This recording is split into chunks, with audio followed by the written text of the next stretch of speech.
आज पढ़ने जा रहे हैं हम इतिहास। ठीक है, इतिहास को इंग्लिश में बोलते हैं हिस्ट्री। इसमें सबसे पहला क्वेश्चन बनता है फादर ऑफ हिस्ट्री किसको बोलते हैं। फादर ऑफ हिस्ट्री हेरोडोटस को बोलते हैं। और क्वेश्चन बनता है सेकंड, इंडियन हिस्ट्री के फादर कौन है। तो इंडियन हिस्ट्री के फादर है मैगस्थनीज। इनकी पुस्तक पूछ ले तो इनकी पुस्तक का नाम है इंडिका। भारतीय इतिहास को 3 भागों में बांटा गया है, प्राचीन भारत, मध्यकालीन भारत और आधुनिक भारत। दोस्तों, प्राचीन भारत के इतिहास की जानकारी हमें 4 स्रोतों से प्राप्त होती है।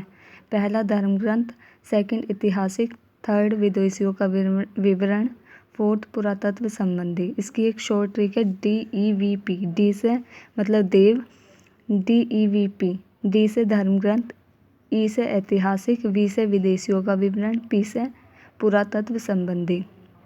दोस्तों, क्वेश्चन बनता है कि सबसे प्राचीन धर्म ग्रंथ कौन सा है। तो सबसे प्राचीन धर्म ग्रंथ है वेद। वेदों के प्रकार पूछ लेता है क्वेश्चन। तो वेदों के प्रकार हैं ऋग्वेद, यजुर्वेद, सामवेद, अर्थवेद। अब क्वेश्चन इनको हम याद कैसे करें, इसकी भी एक ट्रिक बनाई है। इसकी ट्रिक है रईसा। आर से ऋग्वेद, वाई से यजुर्वेद, एस से सामवेद और ए से अर्थवेद। जैसे हम बोलते हैं ना, जैसा तैसा। तो ऋग्वेद, यजुर्वेद, सामवेद और अर्थवेद।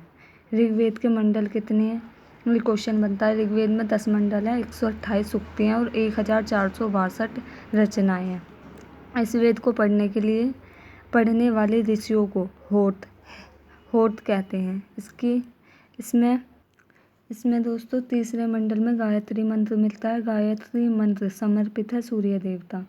यानी कि कहने का मतलब ये है कि तीसरे नंबर के मंडल में विश्वामित्र ने सूर्य देवता सावित्री को कुछ पंक्तियाँ अर्पित की थी। उन पंक्तियों के अंदर गायत्री मंत्र है। इसमें जो 8वां मंडल है वो हाथों से लिखी हुई कुछ रचनाएं हैं, जिसको खिल कहा जाता है। ये मतलब इसमें दे रखा है बुक में कि हस्तलिखित रचनाएं हैं, मतलब हाथों के द्वारा लिखने वाली रचनाएं हैं, जिसको खिल बोलते हैं। दोस्तों, उसके बाद है 10वां मंडल, जिसमें ब्राह्मण, क्षत्रिय, वैश्य और शूद्र इन चारों का वर्णन किया गया है। इसमें 52 अवतार भी इसी मंडल में पाए जाते हैं। इसको याद करने की दोस्तों, 10वें मंडल को याद करने की ट्रिक सीरीज वाइज याद करने की ट्रिक है। BKVS बकवास। ठीक है। B से ब्राह्मण, K से क्षत्रिय, V से वैश्य, S से शूद्र। ऋग्वेद में सबसे ज़्यादा श्लोक किस देवता के लिए लिखे गए हैं। 250।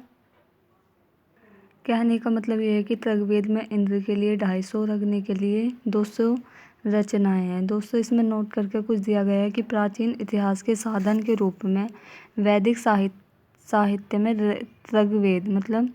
ऋग्वेद के बाद शतपथ ब्राह्मण का स्थान है। दोस्तों, ऋग्वेद यहाँ खत्म होता है। उसके बाद आता है यजुर्वेद। यजुर्वेद को पढ़ने वाले को मतलब अर्धायु बोलते हैं। अर्धायु मतलब ऐसे आयु आप याद रख सकते हैं। और ये पीछे का जो ये आ रहा है यजुर्वेद, अर्धायु यजुर्वेद में मंत्रों का अधिक ज्ञान था। जैसे विवाह में कौन सा मंत्र बोलना है। यजुर्वेद को 2 भागों में लिखा गया था, गद्य में भी और पद में भी। यजुर्वेद व सामवेद में ऐतिहासिक कुछ पता नहीं चलता है।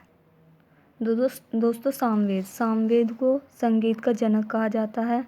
भरत मुनि की पुस्तक का नाम नाट्यशास्त्र इसमें ही दे रखा है सामवेद में।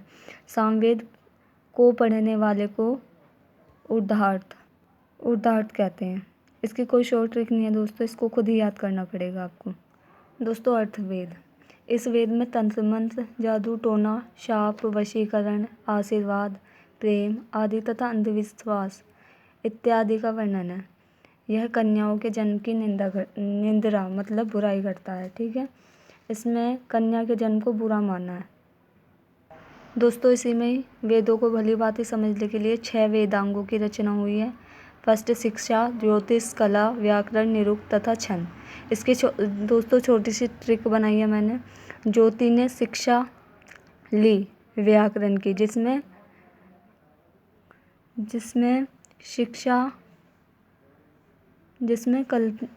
कल्प और छंद है। ज्योतिष शिक्षा से शिक्षा, ज्योतिर्नय से निरुक्त, व्याकरण से व्याकरण, और कल्प, छंद।